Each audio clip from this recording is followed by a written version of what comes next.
Good evening, students. Today I will further continue the revision of third chapter of history, which is the Delhi Sultans.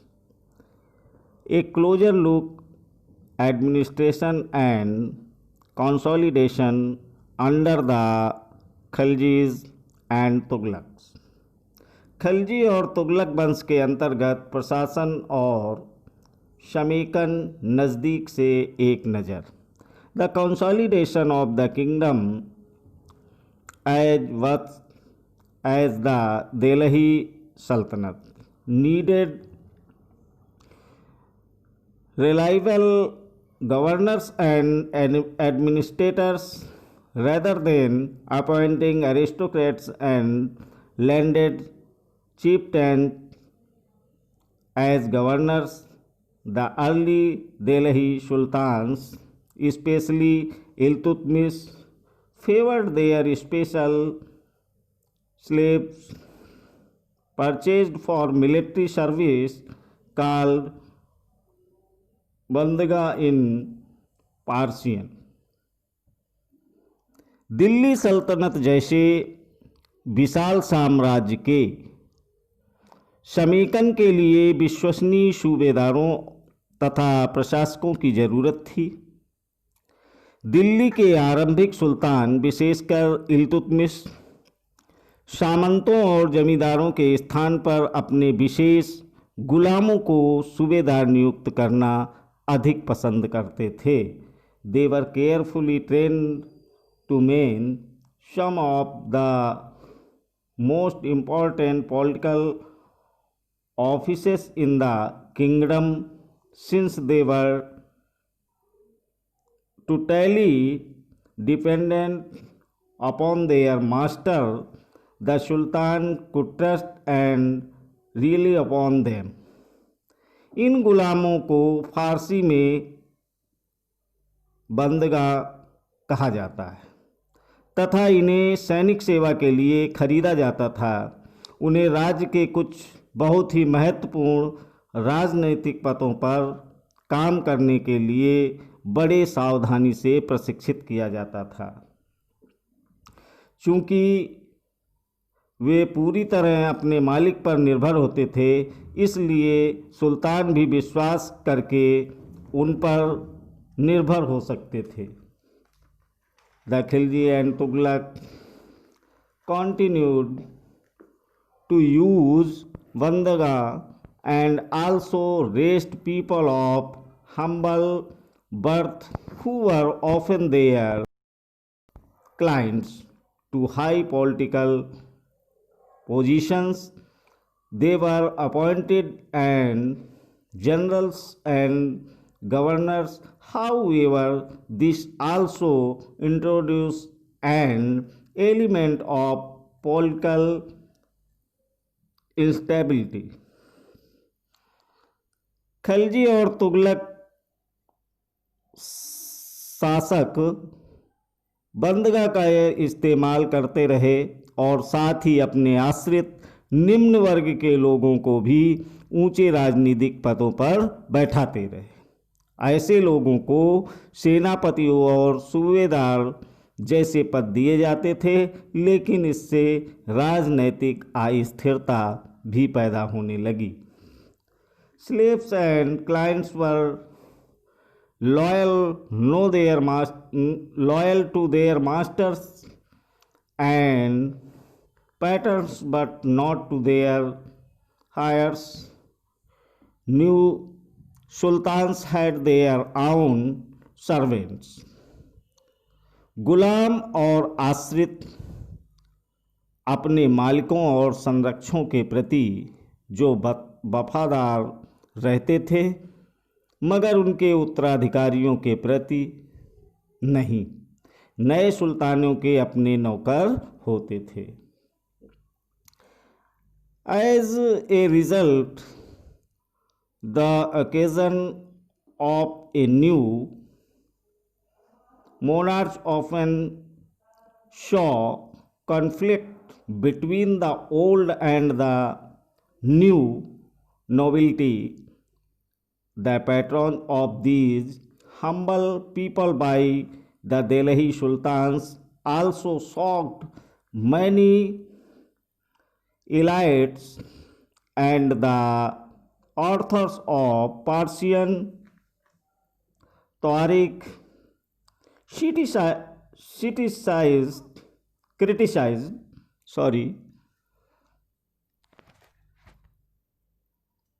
the Delhi sultans for appointing the low and base born to high offices. इसके फलस्वरूप किसी नए शासक के सिंहासन पर बैठते ही प्रायः नए और पुराने सरदारों के बीच टकराहट शुरू हो जाती थी। सुल्तानों द्वारा निचले तबके के लोगों को संरक्षण दिए जाने के कारण उच्च वर्ग के कई लोगों को गहरा धक्का भी लगता था और फारसी तारीख के लेखकों ने निचले खानदान के लोगों को ऊंचे पदों पर बैठाने के लिए दिल्ली सुल्तानों की आलोचना भी की थी। Like the earlier Sultan, the Khilji and Tughlaq monarchs appointed military commanders as governors of territories of varying size. पहले वाले सुल्तानों के ही तरह खिलजी और तुगलक शासकों ने भी सेना नायकों को भिन्न भिन्न आकार के इलाकों के सूबेदार के रूप में नियुक्त किया। These lands were called इक्ता and their holder was called इक्तदार और मुक्ति। ये इलाके इक्ता कहलाते थे और इन्हें संभालने वाले अधिकारी इक्तदार या मुक्ति कहे जाते थे। The duty of the muqtis was to lead military campaigns and maintain law and order in their iqtas. मुक्ति का फर्ज था सैनिक अभियानों का नेतृत्व करना और अपने इक्तों में कानून और व्यवस्था बनाए रखना। In exchange for their military service the मुक्तीज collected the revenues of their assignments as salary. They also paid their soldiers from these revenues. Control over muktis was most effective if their office was not inheritable and if they were assigned ektaj for a short period of time before being shifted. अपनी सैनिक सेवाओं के बदले वेतन के रूप में मुक्ति अपने इलाकों से राजस्व की वसूली किया करते थे। राजस्व के रूप में मिली रकम से ही वे अपने सैनिकों की भी तनख्वाह देते थे। मुक्ति लोगों को काबू रखने का सबसे प्रभावी तरीका यह था कि उनका पद वंश परंपरा से न चले और उन्हें कोई इक्ता थोड़े थोड़े समय के लिए ही मिले। These horse service were rigorously imposed during the reigns of Alauddin Khilji and Muhammad Tughlaq.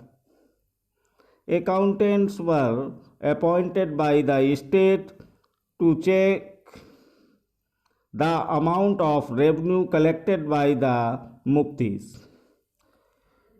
जिसके बाद उनका स्थानांतरण कर दिया जाए। सुल्तान अलाउद्दीन खिलजी और मोहम्मद तुगलक के शासनकाल में नौकरी के इन कठोर नियमों का बड़ी सख्ती से पालन होता था। मुक्ति लोगों द्वारा एकत्रित किए गए राजस्व की रकम का हिसाब लेने के लिए राज्य द्वारा लेखा अधिकारी नियुक्त किए जाते थे। Care was taken that the मुक्ति collected only the taxes prescribed by the state and that he kept the required number of soldiers.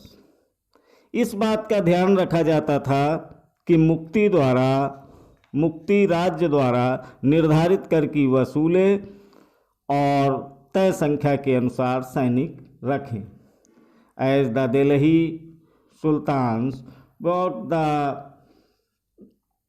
hinterland of the cities under their control, they forced the landed chieftains, the Samant aristocrats and rich landlords to accept their authority.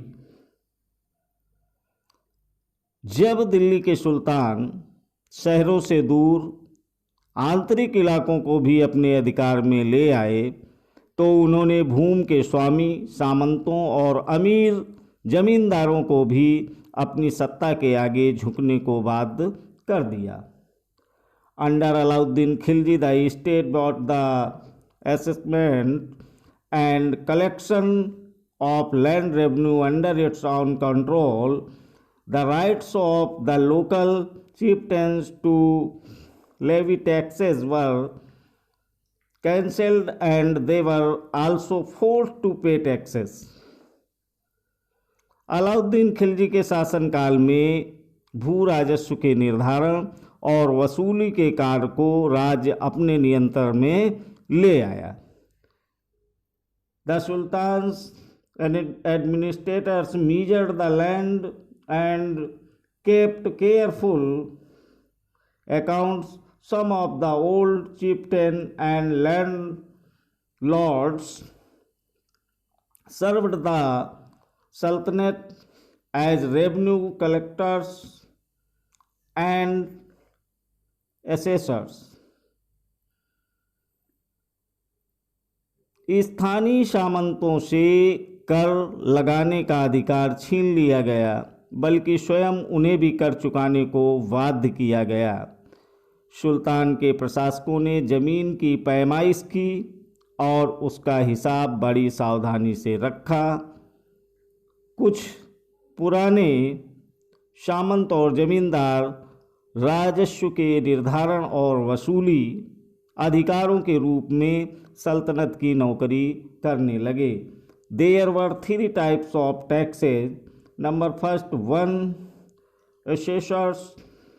There were 3 types of taxes. Number first, on cultivation called kharaj and amounting to about 50% of the peasants' produce. कृषि पर जिसे खराज कहा जाता था और जो किसान की उपज का लगभग 50% होता था. नंबर सेकेंड, ऑन कैटल मवेशियों पर एंड तथा ऑन हाउसेस घरों पर. It is important to remember that large parts of the subcontinents remain outside the control of Delhi sultans. यह याद रखना जरूरी है कि इस उपमहाद्वीप का काफ़ी बड़ा हिस्सा दिल्ली के सुल्तानों के अधिकार से बाहर ही था. It was difficult to control distant provinces like Bengal from Delhi, and soon after annexing southern India, Delhi से बंगाल जैसे सुदूर प्रांतों का नियंत्रण कठिन था और दक्षिण भारत की विजय के तुरंत बाद ही वह पूरा क्षेत्र फिर से स्वतंत्र हो गया था. The entire region become independent. Even the Gangetic plain, there were forested areas that Sultanate force could not penetrate. Local chieftains established their rule in these regions. Sometimes rulers like Alauddin Khilji and Muhammad Tughlaq could force their control in these areas, but only for a short duration. यहाँ तक कि गंगा के मैदानी इलाके भी घने जंगले वाले ऐसे क्षेत्र थे जिनमें बैठने में सुल्तान की सेनाएं अक्षम थीं। स्थानीय सरदारों ने इन क्षेत्रों में अपना शासन जमा लिया। अलाउद्दीन खिलजी और मोहम्मद तुगलक इन इलाकों पर जोर ज़बरदस्ती अपना अधिकार जमा तो लेते थे, पर वह अधिकार कुछ ही समय तक रह पाता था।